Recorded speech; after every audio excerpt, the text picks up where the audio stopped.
Là où ça a été beaucoup plus compliqué, c'est en fait cette entreprise-là, au bout de 6 mois peut-être, elle n'a pas remboursé.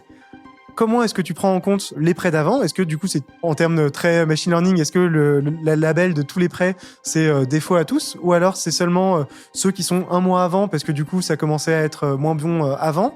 Il reste encore des prêts après qui ont été remboursés potentiellement. Donc c'est pas faire de dire naïvement, initialement, on s'est dit quand une entreprise a mal remboursé, on propage le label sur tous les prêts. Et en fait, ça fonctionne pas tant que ça, parce que les prêts pour notre premier modèle, quand on n'avait pas un historique de plusieurs années, c'était OK. Mais maintenant qu'on commence à avoir un historique, c'est pas très fair de dire son premier prêt avec ses KPI financiers, c'était des KPI financiers qui montraient pas la solvabilité. Bonjour et bienvenue sur Data Driven 101, le podcast qui s'intéresse aux applications concrètes et variées de l'intelligence artificielle et de la data. Je suis Marc Sanselme, spécialiste en IA, et je reçois chaque semaine des professionnels pour nous partager leurs expériences et leurs visions sans filtre. Aujourd'hui, je reçois Dany Sraj, Data Scientist. Après Blablacar et Amazon, il a rejoint Defacto pour lancer l'équipe Data Science il y a 2 ans et demi. Defacto est une start-up française qui permet un financement rapide et flexible pour les PME. Bonjour Dany. Bonjour Marc. Alors Dany, je te rends la parole sur Defacto. Qu'est-ce que tu peux nous dire de cette entreprise ? Merci, effectivement, on fait des prêts aux PME principalement pour résoudre un gros problème qu'il y a, c'est le BFR. Donc globalement, qu'est-ce que ça veut dire ? C'est que quand il y a une entreprise qui va produire quelque chose pour un client, en général, elle va se faire payer dans 3 mois par son client, mais elle doit payer ses fournisseurs dans 2 mois. Donc il y a un petit décalage de 1 mois, donc c'est ça qu'on essaye vraiment de financer. On le fait à la fois en direct, donc il y a des PME qui vont venir, qui vont dire écoutez, moi j'ai besoin de financer mon stock, et aussi en indirect, c'est-à-dire qu'on est vraiment un produit qui est API first, donc il y a des partenaires comme par exemple le Pennylane ou Conto qui vont intégrer nos API et elles vont avoir du coup notre infrastructure de crédit pour pouvoir effectuer ces prêts sur la plateforme. Donc on a vraiment ce modèle à la fois indirect et direct.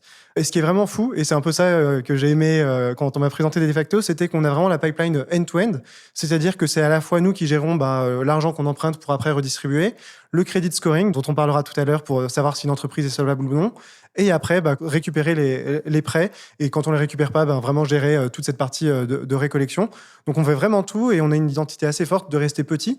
Donc pour l'instant, entre 20 et 25 personnes, et quand on veut rester petit et qu'on fait toute cette pipeline, c'est assez intéressant parce que ça nous force à vraiment automatiser la plupart des flux et vraiment toujours être créatif sur cette tâche qui peut être répétitive et pour lesquelles j'aurais besoin de quelques personnes. Comment est-ce que je peux la faire en restant petit ? Donc voilà, on a vraiment joué sur cette digitalisation pour faire des prêts. Aujourd'hui, on peut faire des prêts en 30 secondes, par exemple, en ayant toute la pipeline qui tourne, quoi. Donc c'est plutôt cool. Ok, alors pour bien comprendre, donc imaginons que je sois un client de Defacto, je suis chez Pennylane et chez Conto. Qu'est-ce qui se passe ? Je fais un devis sur Pennylane. Au moment où il a accepté, automatiquement, ça fait une demande de prêt sur Defacto. Quel est le mécanisme de connexion ? Ça va dépendre du coup du partenaire en fonction de comment il veut intégrer nos API, parce qu'avec du coup nos API, les partenaires font ce qu'ils veulent. Donc bien souvent, il y aura sur l'outil, on verra notre facture et on pourra avoir un bouton qui dira financer cette facture. Et donc là, après, c'est notre système qui rentre en jeu. Et ça, c'est bien caché. On va dire aux yeux des entreprises, ils savent pas nécessairement, en tout cas sur l'X, qu'il y a nous qui sommes derrière. D'accord, ok, vous êtes à marque blanche derrière et directement sur une facture, donc plutôt pas au moment du devis, mais au moment de la facture fournisseur. On dit cette facture-là, j'aimerais la faire financer. Il y a un prêt du même montant, une demande de prêt du même montant qui peut se faire en un clic, quoi, en gros, si je comprends bien. C'est ça, oui. Donc du coup, nous, on finance pas des devis, on finance vraiment des factures puisque elles correspondent à ce besoin en question. Et après, c'est le montant de la facture bien souvent, effectivement. Ok, super. C'est quoi les sujets du coup data et IA chez vous ? Il y a un gros sujet data, ça va être le credit scoring. Donc, c'est-à-dire, quand une entreprise va venir chez nous, on va lui dire, vous avez le droit à 20 000 € par exemple, que vous pouvez emprunter en une plusieurs fois. Donc ça, c'est vraiment le gros sujet qu'on appelle le credit risque. Après, il y a d'autres sujets, donc la fraude, et après d'autres sujets un peu plus classiques aux boîtes, c'est-à-dire comment est-ce qu'on peut améliorer le côté opérationnel avec l'AI. Mais le gros focus aujourd'hui, c'est quand une entreprise vient, lui proposer un montant qui paraît pertinent, pour qu'une fois qu'on lui a dit 20 000 €, elle peut l'utiliser soit en une fois et elle tire ses 20 000 € avec une facture, soit peut-être qu'elle a 10 factures différentes de 2 000 €. Et donc, dans ce cas-là, tout dépile. Ok. Alors, peut-être on peut rentrer dans le détail de ces 3 cas d'usage. Credit scoring, peut-être déjà pour commencer, on parle de quoi ? On parle de prédiction, de risque de défaut ? C'est ça, oui. Alors là où il y a une vraie complexité, c'est que bien souvent, quand on va par exemple sur un site internet acheter cet objet et le financer, Ce qui se passe globalement, c'est qu'il y a déjà un montant qui va être montré. Et donc, la question à laquelle les entreprises essaient de répondre, c'est est-ce que cette personne peut emprunter 1200 euros, par exemple? Là où nous, c'est un peu plus compliqué, c'est que quand la personne va venir, elle va connecter ses comptes bancaires chez nous. Et après, c'est nous qui allons devoir nous prononcer sur le montant. Donc, il y a à la fois deux sujets. Il y a la prédiction du montant qu'on pense pouvoir prêter. Et une fois que la personne a fait une demande de prêt, donc soit de tout ce montant, soit de plus petits montants, essayer de prédire à ce niveau-là, est-ce qu'on va accepter ou non. Et en théorie, il faut que ce soit bien synchronisé. Et si on a dit oui pour 20 000 euros, il faut que si on fasse 10 demandes de 2 000 euros ou une demande de 20 000 euros, les deux passent. Et en fait, cette question qui est de combien est-ce que je peux donner, elle est bien plus dure à répondre, à nos yeux en tout cas, que voici le montant dont j'ai besoin, est-ce que vous l'acceptez oui ou non, parce que ça, c'est un problème un peu plus classique, on va dire. D'accord, alors j'ai pas bien compris pourquoi est-ce que il y avait besoin de 2 étapes. Qu'est-ce qui fait la différence? Pourquoi, en gros, est-ce que vous pourriez dire non la deuxième fois, entre guillemets? Donc, ce qui va se passer, c'est une bonne question. C'est, imaginez une entreprise avec des très gros revenus. On va se positionner sur une ligne de crédit à 100 000 euros, par exemple. Peut-être que nous, ce qu'on va voir, c'est que la plupart du temps, toutes ces factures fournisseurs sont, par exemple, à un montant de 1 000 euros. Si là, d'un coup, l'entreprise vient avec une facture qui est à un montant de 50 000 euros ou de 100 000 euros et qu'elle tire tout d'un coup, Ouais. le modèle, il va être un peu moins content que si c'était justement une facture d'un montant habituel. Okay. De la même manière, on peut imaginer que le prêt, nous, vu qu'on est sur du BFR, c'est des prêts qui sont relativement courts, jusqu'à 4 mois. Si la plupart du temps, on détecte que tous les prêts sont d'une durée de 15 jours, ouais. Et que là, d'un coup, il y a un prêt un peu plus élevé d'une durée de 4 mois, ça ne veut pas dire qu'on va dire non, mais globalement, ça peut expliquer une prédiction un poil différente. D'accord, ouais, donc l'idée, c'est est-ce que tu es en train de demander la même chose que d'habitude ou pas, quoi. Donc, on peut avoir anticipé en disant on va te prêter jusqu'à 10 fois ce montant-là que tu as l'habitude de dépenser dans le cadre de ton activité. Mais si tu viens demander 10 fois ce montant en un seul coup, on peut se dire, là, qu'est-ce que tu es en train de faire? Tu es en train de changer un peu tes habitudes et nous, on s'est basé sur tes habitudes pour faire nos prédictions. C'est un peu ça l'idée. C'est un peu ça l'idée et quand on y réfléchit, c'est vraiment si par exemple on sait que l'entreprise elle va tirer que des prêts à hauteur de 1 000 euros par exemple, donc des petits prêts entre guillemets, peut-être que notre algo il aurait envie de donner plus que si en fait ça va être un gros prêt parce que du coup il y aurait moins le temps d'avoir du feedback sur l'historique avec l'emprunteur. Donc il y a plein de considérations comme ça qu'il faut prendre en compte. Alors évidemment on les prend pas toutes en compte pour l'instant, c'est itératif, c'est un problème compliqué, mais c'est vraiment ça la problématique globale. Ok. Alors voilà, from scratch, comment est-ce que on construit un algo de prédiction, ou de détermination du montant, puisque c'est celui-là qui arrive en premier chez vous, de ce que je comprends. Comment est-ce qu'on détermine le montant qu'on est prêt à prêter à une entreprise?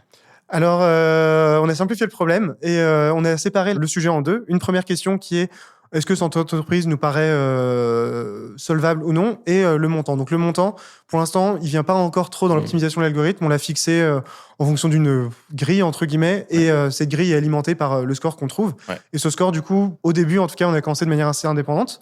Quand on s'est lancé, on n'avait pas de données. Donc du coup, il y avait vraiment un vrai problème de call start.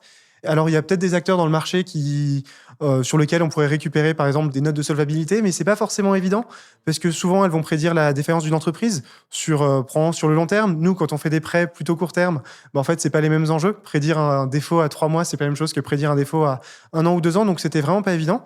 Donc, on a commencé par une approche un peu plus statistique et beaucoup moins ML que ce qu'on a aujourd'hui. C'est-à-dire qu'on a regardé plein de KPI financiers qui nous paraissaient intéressants. Donc, au tout début, on a commencé d'ailleurs avec un modèle qui vient d'un expert. Donc, on calcule des KPI financiers en fonction, on a une note. Et quand on a eu assez de données pour commencer à regarder des distributions intéressantes, ce qu'on s'est dit, c'est que globalement, un emprunteur va nous rembourser. Quand on ne rembourse pas, c'est vraiment une anomalie, on va dire. Ouais. Et donc, une fois qu'on a dit ça, on a transformé le problème en détection d'anomalies.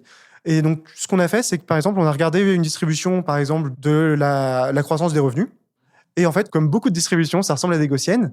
Sauf des fois, potentiellement, il y a des pics à droite et à gauche de la gaussienne, ou en tout cas, il y a des choses qui s'éloignent de la moyenne. Et on s'est dit qu'en fonction du KPI financier, soit on veut rendre ça, on trouve que c'est un signal positif, et donc dans ce cas-là, ça va bonifier une note. Soit, à l'inverse, ça va, s'il y a vraiment une décroissance, et c'est vraiment dans des valeurs extrêmes, ça va être plutôt un malus pour la boîte. Et donc, globalement, on a un système de bonus-malus qui fait qu'on arrive à une note pour l'entreprise. Et c'est une note qui est à la fois, quand on le dit, c'est très loin des approches un peu supervisées qu'on pourrait avoir, mais c'est à l'avantage c'est très explicable. Et en fait, finalement, quand une entreprise a une note, on arrive très facilement à comprendre comment cette note est venue, parce qu'on connaît les KPI financiers et on sait, a priori, c'est parce qu'il y a une décroissance, mais par contre, il y a beaucoup de revenus.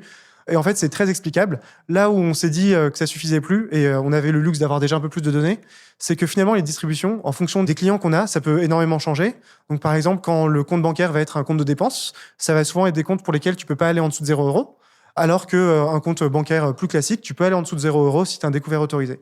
Et donc là, déjà, en fonction du type de banque, on peut avoir deux distributions qui sont différentes, et c'est plus très fair, par exemple, de comparer les KPI financiers en sachant que les distributions intrinsèques sont différentes. Donc là, on se dit, si on commence à faire plusieurs règles avec plusieurs types de distributions, ça commence à être un peu plus compliqué. Et le deuxième point qu'on a trouvé intéressant, c'est que c'était pas finalement si linéaire que ça. Quand on parle de la croissance des revenus, on peut imaginer que plus c'est élevé, mieux c'est, et inversement. Les autorisations de découvert, un truc pas intuitif, mais on préfère une entreprise qui a moins 100 000 € sur son compte que 0 €, parce qu'en fait, si elle a 0 €, probablement c'est qu'elle n'a pas eu d'autorisation de découvert, alors que si elle a moins 100 000 €, c'est qu'elle l'a eu. Donc maintenant, la distribution, elle a plutôt c'est plus vraiment une gaussienne, quoi. Il y a deux modes, il peut y avoir deux modes, ou en tout cas, nous, on va valoriser plus seulement des extrêmes. Et c'est là qu'on se dit, en fait, si on commence à faire des règles plus linéaires, c'est le moment de passer à autre chose. Et ça nous a permis de tenir quand même pas mal de mois avec une bonne qualité de résultats. Et c'est là qu'on s'est dit, maintenant, on est un peu plus prêt pour du ML et des prêts un peu plus classiques, parce que finalement, on a réussi à se faire un historique. Donc, telle entreprise avec tel KPI financier, elle a remboursé, elle n'a pas remboursé, tant de jours de retard, tant de jours en avance. On a eu le temps d'avoir suffisamment de prêts pour pouvoir faire un premier modèle. D'accord, parce que vous, ce que vous avez, j'imagine, c'est les informations qui sont disponibles via l'open banking. Donc, tout ce qui est transactions, vous avez l'information sur les transactions et les montants sur les comptes, mais vous n'avez pas nécessairement accès à des informations sur les prêts, ce genre de choses.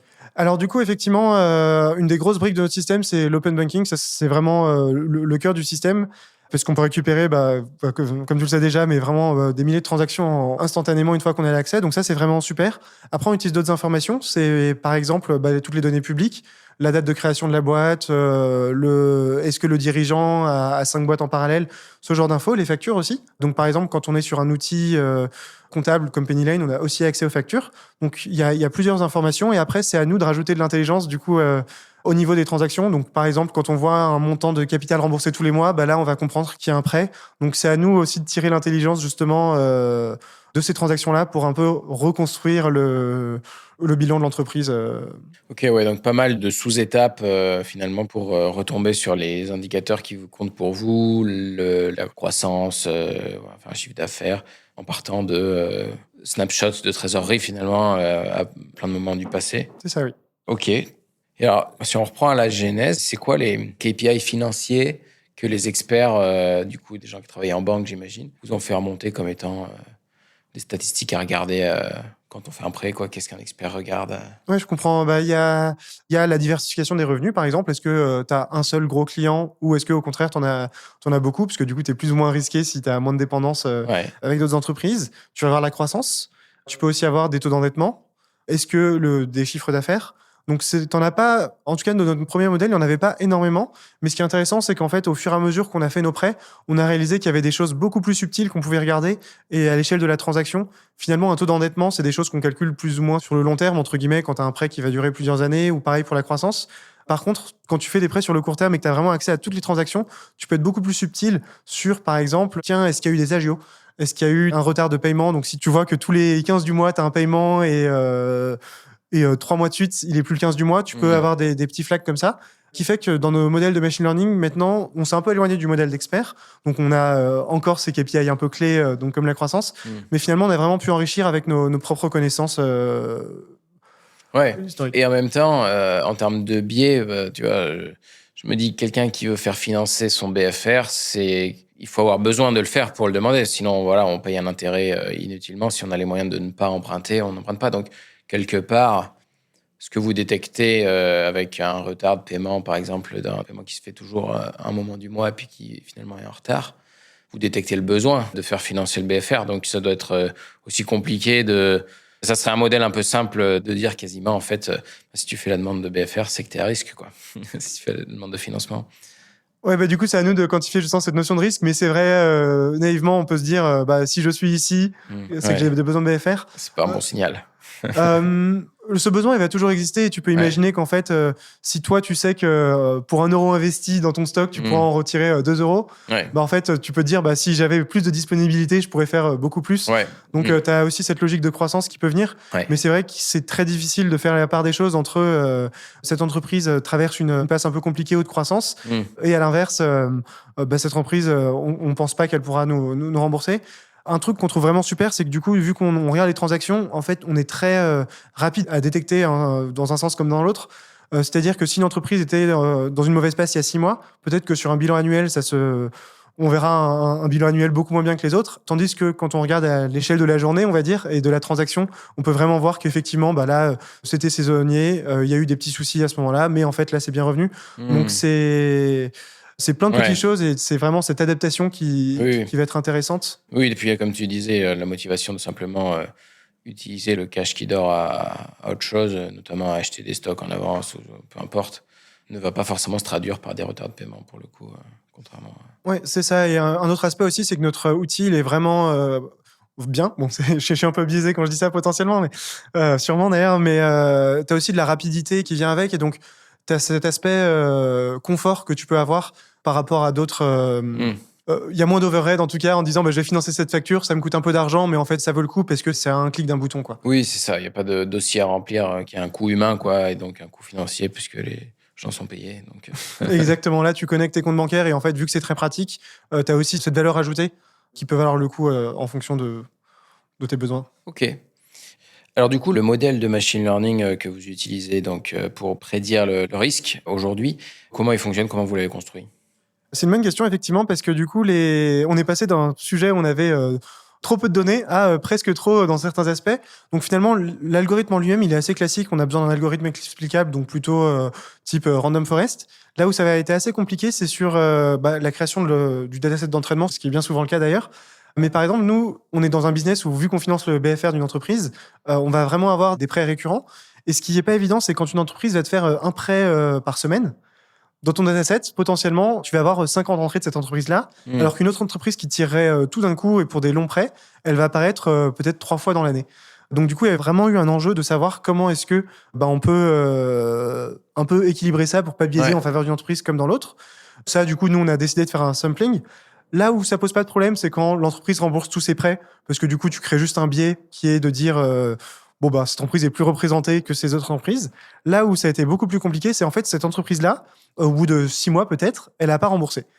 Comment est-ce que tu prends en compte les prêts d'avant? Est-ce que du coup, c'est en termes très machine learning, est-ce que le label de tous les prêts, c'est défaut à tous? Ou alors c'est seulement ceux qui sont 1 mois avant, parce que du coup, ça commençait à être moins bon avant?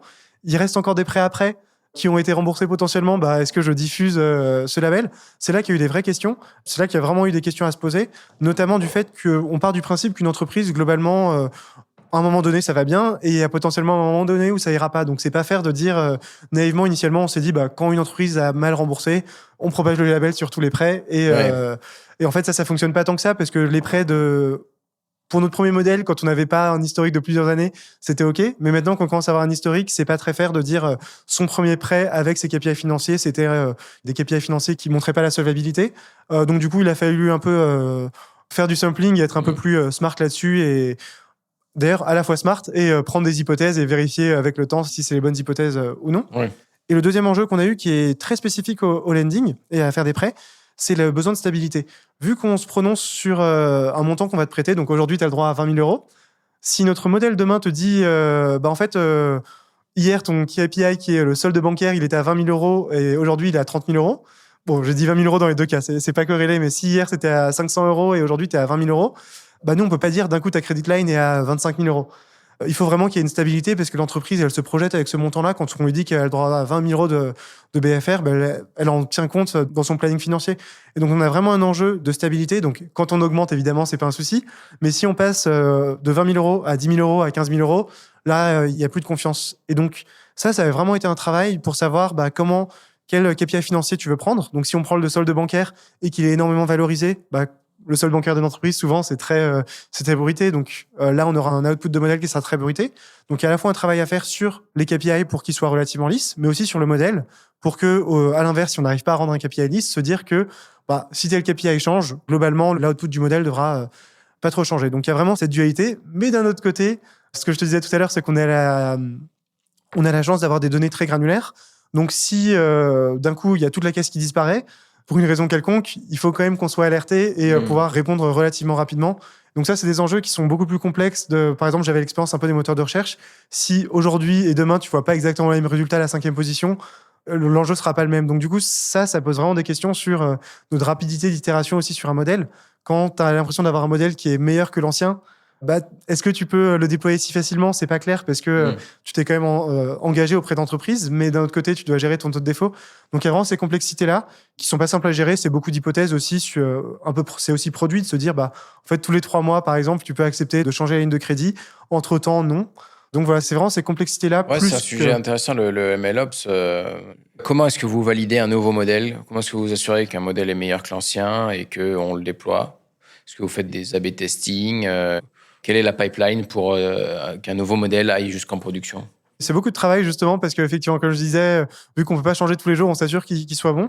Déjà, on fait un gros travail de backtesting, à la fois sur des métriques très classiques de ML, la précision et le recall, mais aussi sur les métriques qui nous intéressent, sur en fait, si je refuse telle personne, voici mon origination diminuerait de temps et le taux de défaut potentiellement diminuerait de temps. Donc, on a vraiment essayé de traduire ces métriques machine learning en métriques clé business pour voir si déjà, est-ce que ça vaut le coup? Parce qu'en fait, évidemment, si on supprime tout notre business, on n'a plus de taux de défaut, mais on n'a plus de revenus. Donc, on a vraiment essayé de faire ce travail de métriques. Et après, on a aussi un peu d'A/B testing. Là où c'est pas évident, c'est de se dire que, en fait, sur les prêts, si on refuse tous les prêts que le modèle dit de refuser, on saura jamais si, en fait, comment il performe sur cet angle mort. Donc, finalement, on a pas mal d'exceptions à la règle et de process un peu manuels qui sont complètement générables et qui sont sur une petite portion, qui fait qu'on arrive quand même à avoir des prêts pour lesquels l'algo aurait dit non, mais on a eu un assessment humain ou un autre algo qui a dit oui. Ce qui fait qu'on a aussi en live plusieurs algos en parallèle et on peut dire, là, sur toutes les personnes pour lesquelles l'algo a dit non, mais on a quand même dit oui, voici le taux de défaut et voici le taux de défaut en live. Donc voilà, donc on sait qu'historiquement, on est plutôt pas mal. Ouais, vous vous entraînez sur une donnée qui est votre historique. Donc, par nature, il n'y a que les prêts qui sont passés dont on est capable de dire s'il y a eu un défaut ou pas. Et donc, du coup, vous avez un mécanisme de correction qui est d'en laisser passer à la main certains. Mais d'une certaine façon, ce qui est impossible à résoudre, c'est qu'il y a peut-être des prêts que la main n'a pas laissé passer non plus, mais qui seraient passés, enfin, il y en a sûrement énormément, mais je veux dire qu'il y aurait eu un risque raisonnable, malgré tout, quoi. Exactement. Et ce qui est rigolo, et qu'on ne pense pas forcément, c'est que, et ça c'est encore plus difficile à mesurer, c'est peut-être que je t'ai proposé 20 000 euros et que tu as bien remboursé. Mais en fait, si je t'avais proposé 21 000 euros, tu aurais peut-être remboursé. Et qu'est-ce qui se passerait si je t'avais proposé 30 000 euros? Ça, c'est beaucoup plus difficile à modéliser. À l'inverse, on sait que si on t'avait passé 30 000 euros, 20 000 euros, ce serait passé. Et pareil, si tu n'as pas remboursé 10 000 euros, est-ce que tu n'aurais pas remboursé 5 000 euros? On n'est pas sûr. Peut-être que tu aurais été moins endetté, donc ça aurait été plus simple. Donc, il y a vraiment tout un espace qu'on n'arrive pas à couvrir. Vous faites une différence entre le retard de paiement et le défaut dans vos modèles? Oui, globalement, nous, ce qu'on compte, ça va être un nombre de jours de retard. Donc, si tu as été en retard de quelques jours, c'est pas du tout pondéré de la même manière que si tu as été vraiment en retard sur le long terme, quoi. Tu peux avoir des soucis opérationnels qu'on n'arrive pas forcément à détecter avec nos KPI financiers, c'est plutôt d'autres modèles. Alors que vraiment, ce qu'on essaie de détecter avec les KPI financiers, c'est tu vas pas nous rembourser, quoi. Ok. Et comment est-ce que tu fais cohabiter le retard de paiement avec le défaut faillite dans tes données? Si le but, c'est de prédire un défaut faillite, du coup, c'est une infinité de jours. Ouais, c'est une bonne question. Donc, globalement, nous, au bout d'un certain temps, le prêt qui n'a pas été remboursé va rentrer dans la partie de récollection, donc pour récupérer, voir comment est-ce qu'on peut s'arranger, faire un échéancier ou ce genre de choses. Et là, du coup, c'est plus vraiment de la question de l'opérationnel, est-ce que tu vas être en retard, c'est globalement, est-ce que tu vas rentrer en faillite. Donc, c'est deux sujets qui sont un poil différents, de se dire est-ce que l'entreprise va rentrer en faillite et en fait on va récupérer jamais notre argent, et est-ce qu'elle va nous rembourser ce prêt-là et il y a quand même une chance de récupérer l'argent. C'est intimement lié parce que finalement c'est basé sur les KPI financiers, mais c'est des termes qui sont un peu différents et finalement qui peuvent justifier deux algos différents. D'accord, donc c'est deux algos différents. Vous ne faites pas cohabiter ces deux supervisions là dans un même algo? Pour l'instant, on a plusieurs algos différents, effectivement. Un qui sera plutôt lié au prêt en lui-même et un autre qui sera plutôt lié au business en lui-même. Comment est-ce que vous gérez le fait que certaines sociétés vont avoir un historique très court, d'autres un historique très long? Ça, effectivement, il y a deux sujets différents. Donc, Il faut s'adapter déjà. En fait, ça, c'est un des gros soucis qu'il y a avec la donnée en général, c'est que tu vas recevoir des données de toutes les sources. Et on sait qu'avec l'open banking, c'est génial, on peut recevoir des transactions bancaires, mais le minimum pour l'instant, à ma connaissance, c'est 3 mois. En dessous de 3 mois, on a vraiment du mal à calculer, mais donc du coup, on demande ce minimum de 3 mois. Effectivement, par rapport à une entreprise qui va nous donner un accès à une banque différente qui donne 12 mois, là, du coup, ça va être un travail d'homogénéisation. Donc, on va essayer de ne pas faire cohabiter ensemble des KPI qui sont à l'échelle de l'année et à l'échelle des 3 mois. Donc, par exemple, le pourcentage de temps que tu passes en dessous d'un certain seuil, ça, on peut se dire que c'est assez relatif à la période de temps, donc c'est un peu moins grave. Après, par exemple, quand on va regarder le chiffre d'affaires annuel, c'est un KPI qui nous plaît un peu moins parce que c'est pas forcément vrai d'annualiser les 3 derniers mois. Si dans un business de maillot de bain, les 3 derniers mois de l'été, ce serait énorme par rapport aux 3 mois de l'hiver. Donc ça, c'est un KPI qu'on aime un peu moins. Donc on essaie vraiment de récupérer des KPI qui nous paraissent être homogènes, quoi.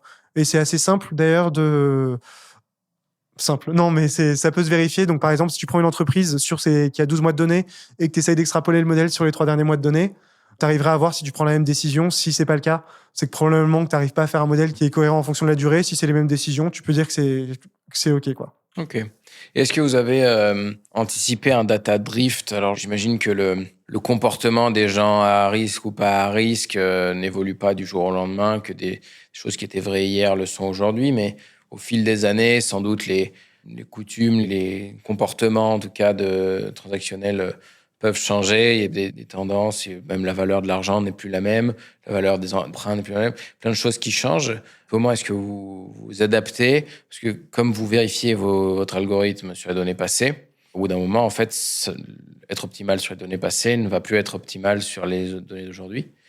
Donc, ce drift de distribution, on appelle ça, comment est-ce que vous... Oui, c'est un très bon point. Nous, on l'a vérifié en plus à 2 moments différents, dans 2 catégories différentes, on va dire. À la fois, un emprunteur donné, son entreprise grandit, ses revenus augmentent et c'est génial. Et aussi, notre base d'emprunteurs aussi, elle évolue avec le temps au fur et à mesure que notre produit change. Pour ça, on a la chance d'avoir des pipelines relativement bien construites, qui fait que pour l'instant, on arrive à rentraîner les modèles relativement fréquemment, qui fait que le drift n'est pas plus rapide que notre entraînement. Donc, avec ça, on arrive à s'en sortir et nos KPI financiers sont très peu... on regarde quand même, comme on disait, vu qu'on a pour certaines boîtes seulement un historique assez récent, ils sont quand même basés sur des choses qui ont lieu dans la dernière année ou les derniers mois. Et donc, du coup, c'est relativement... ça prend en compte les changements, mais c'est vrai que c'est le modèle au global qui peut changer. Et donc, pour ça, on est dans une logique d'entraînement régulier. Ok. Alors, sortons peut-être un peu de ce sujet d'algo particulier. D'une façon globale dans l'entreprise, chez De Facto, vous êtes organisé comment au niveau de la data? Comment sont distribuées les responsabilités? C'est assez particulier, du coup, vu qu'on veut rester petit, il n'y a pas vraiment d'équipe data. On est une grosse équipe tech. On est tous considérés plus ou moins comme full stack, mais avec une casquette plus data ou infra ou front. Donc, en l'occurrence, les data scientists de Facto sont full stack avec spécialité data. Ce que ça veut dire, c'est que globalement, quand je vais mettre un modèle, peut-être que j'ai dû déployer, enfin pas peut-être, j'ai déployé par exemple les API pour récupérer les données de tel connecteur et toute la partie qui concerne le crédit de risque, on va dire, c'est les personnes data qui la font parce que ça supporte un peu tout ce scope-là qui est relié à la data. Donc on fait pas vraiment de différence, c'est juste qu'effectivement quand on va entraîner un modèle, c'est plus nous qui allons le faire que quelqu'un d'autre. Mais par exemple, ce que ça veut dire, c'est qu'on n'a pas de data analyst, donc on croit beaucoup sur le self-service pour que tout le monde en fait puisse faire les analyses qu'il le souhaite. Et un autre exemple, c'est que par exemple notre compliance officer sait coder, et donc c'est lui qui fait les algos plutôt liés à tout ce qui est compliance. Alors évidemment, c'est des casquettes qu'on a, donc on n'est pas tous spécialistes, donc on peut aider, mais on se considère vraiment un peu tous comme généralistes avec des petites spécialités et on s'aide. Ok. Donc vous avez des dashboards ouverts sur un outil de BI à toute la boîte, et là les gens s'auto-servent, créent des nouveaux dashboards. Exactement, oui. On a un data model qui est assez bien point déjà, et aussi assez bien communiqué. C'est-à-dire que du coup, l'information importante au business est toujours bien présente, quoi, et présente dans une table claire avec des noms clairs. Tout ce qui est traçabilité, on fait vraiment attention à faire la différence entre ce qui peut nous servir pour améliorer le modèle plus tard et ce qui peut servir au business. Ce qui fait que ça, plus un outil comme Metabase, si tu connais, ou en clic-bouton, tu peux faire plein de queries. n'importe quelle personne. Et d'ailleurs, moi, j'ai fait beaucoup moins de dashboards que les équipes sales qui ont fait des dashboards qui sont vraiment super. Alors évidemment, des fois, tu as besoin d'un truc un peu plus complexe, donc elles nous demandent de l'aide sur des queries SQL, mais tu peux vraiment faire ça. Un autre exemple, c'est Dataiku. Je ne sais pas si tu connais, mais ou d'ailleurs n'importe quel outil d'AutoML, c'est que finalement, une fois que tu sais où est la donnée d'entraînement, tu peux facilement te dire, tiens, moi, je rajouterais bien ce KPI financier. J'ai réalisé que la décroissance, par exemple, de la dette, c'est un signal quelconque, j'aimerais bien le rajouter. Et en fait, c'est assez facile aussi en clic-bouton de faire l'expérience. Alors, il faut quand même un peu connaître, savoir ce que tu fais, mais il y a beaucoup moins de barrières. Et après, effectivement, on est aussi là pour aider en disant, attention, parce que là, il y a quand même un biais, mais effectivement, ça permet de se faire souvent une opinion d'un 80-20 de manière assez simple, quoi. Ok, et alors du coup, sur les dashboards qui ont été construits par l'équipe sales, notamment tu citais l'équipe sales, est-ce que tu peux nous décrire un peu les KPI qui ont été construits? Voilà, qu'est-ce que des gens non-tech, une équipe non-tech sur Metabase, du coup, qui est un outil qui effectivement peut se manipuler sans écrire de SQL, comment est-ce qu'est-ce qu'ils ont réussi à construire justement tout seuls?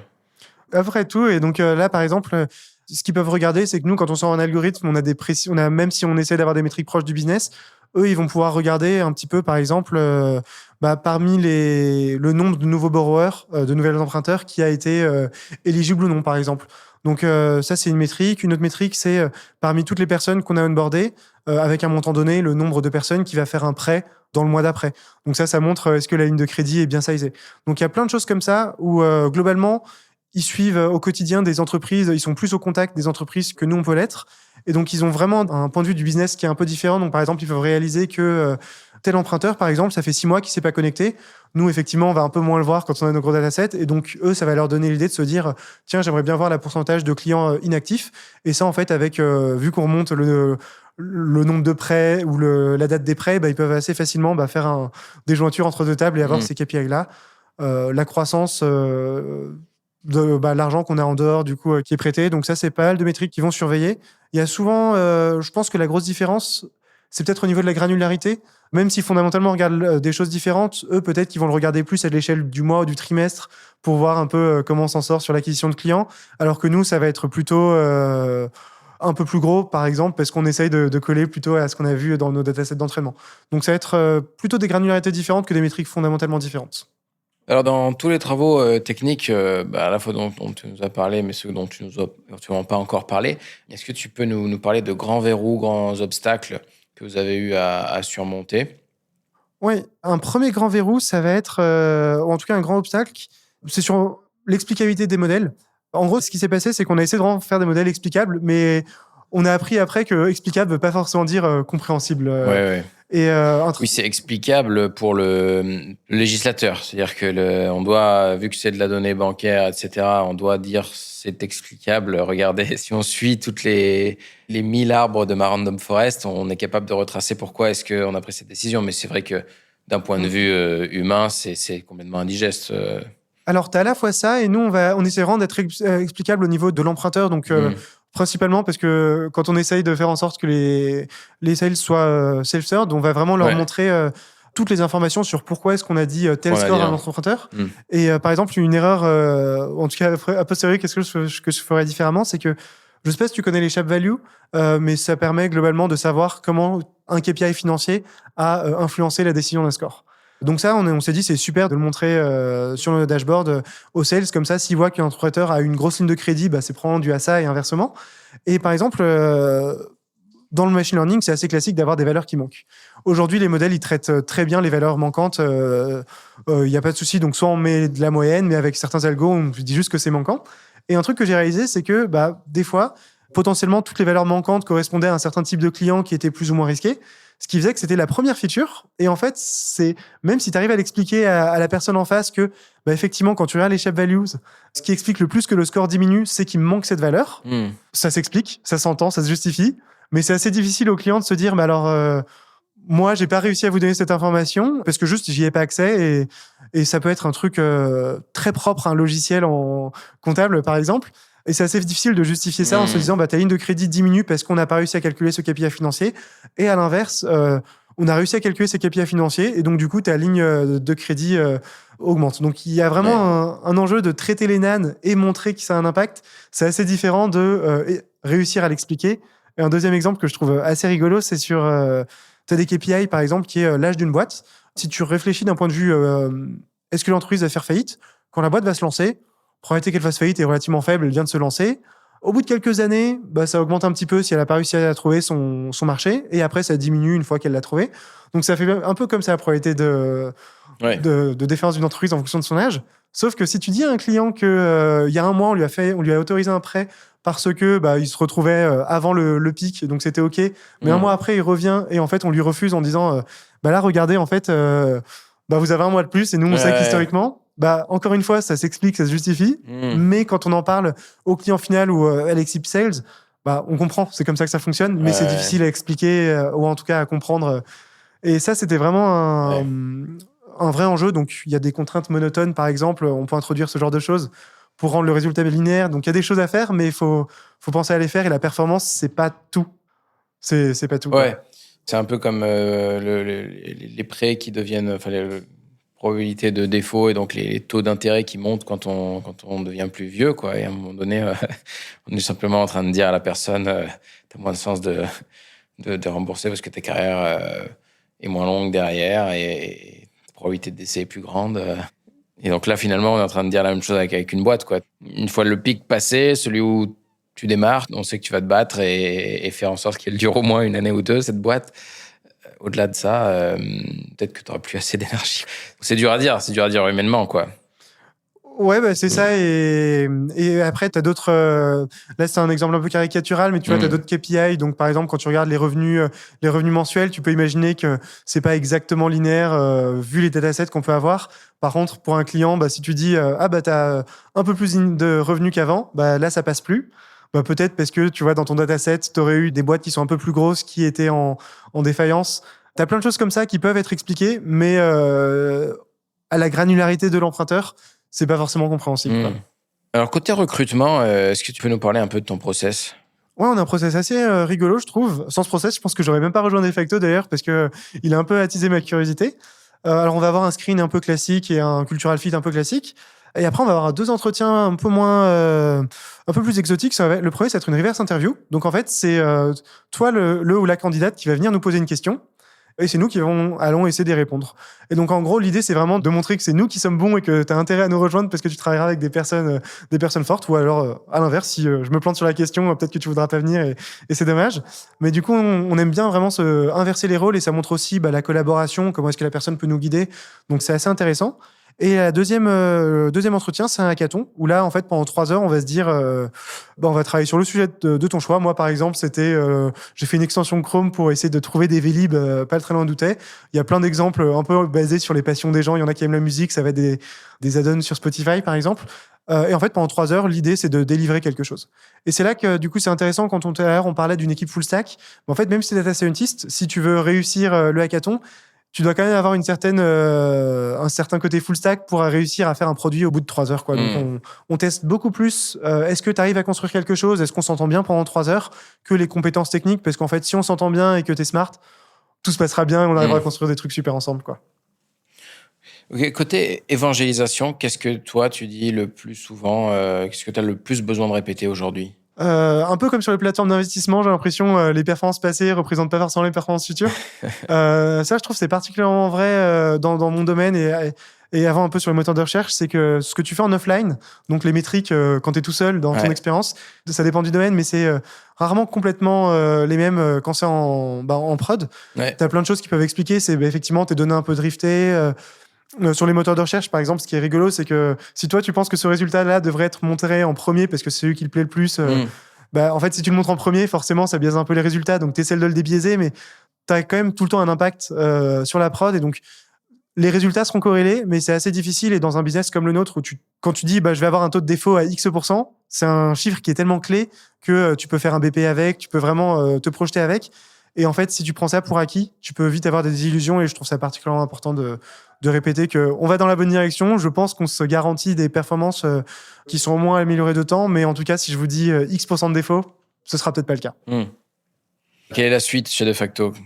Aujourd'hui, on a fait beaucoup de V0. Du coup, la suite, c'est des V1. Principalement ça. Et on commence à avoir un historique assez gros. Et quelque chose qui m'excite beaucoup, ça va être sur tout l'effet network. C'est-à-dire que si nous, on voit qu'un emprunteur nous a pas remboursé, ou en tout cas était très souvent en retard et que tu as une autre entreprise qui va essayer de se facturer auprès de cet emprunteur-là, on peut se dire, attention, ça sera potentiellement en retard. Donc vraiment, on va avoir un effet network qui est assez gros et ça, je pense, ça va amener de très belles problématiques data et AI au sens large et aussi une autre scale parce qu'aujourd'hui, une entreprise qui a quelques milliers de transactions, c'est du small ML, enfin small data. Quand tu commences à traiter tes transactions dans son ensemble ou tes emprunteurs dans les ensembles, on est sur un ordre de grandeur autre et c'est à la fois un enjeu tech et AI super excitant. Peut-être même un peu légal aussi, parce qu'il doit y avoir aussi des contraintes dans tous les sens. Complètement, à ce niveau-là, Complètement. Donc, faut faire attention à ça. Et est-ce que tu aurais un nom à nous suggérer pour un prochain invité de Data Driven 101? Lucas Meyer, c'est quelqu'un qui a fait sa thèse sur un sujet qui est assez passionnant sur l'utilisation du deep learning pour améliorer les simulations numériques et la résolution d'équations. Aujourd'hui, on parle beaucoup de deep learning pour les chats GPT et autres. Et en fait, ça, c'est un autre sujet qui est assez passionnant, un peu plus méconnu en tout cas à mon sens. C'est un sujet qui est passionnant et j'avais écouté sa thèse et ça valait vraiment le coup d'être entendu. Génial. Merci, Dany. Merci à toi. Vous venez d'entendre Dany Sraj, data scientist chez Defacto. Dans le prochain épisode, je recevrai Gaël Varocco, directeur de recherche à l'INRIA et cofondateur de Scikit-Learn pour nous parler de cet incontournable outil du data scientist. À très vite.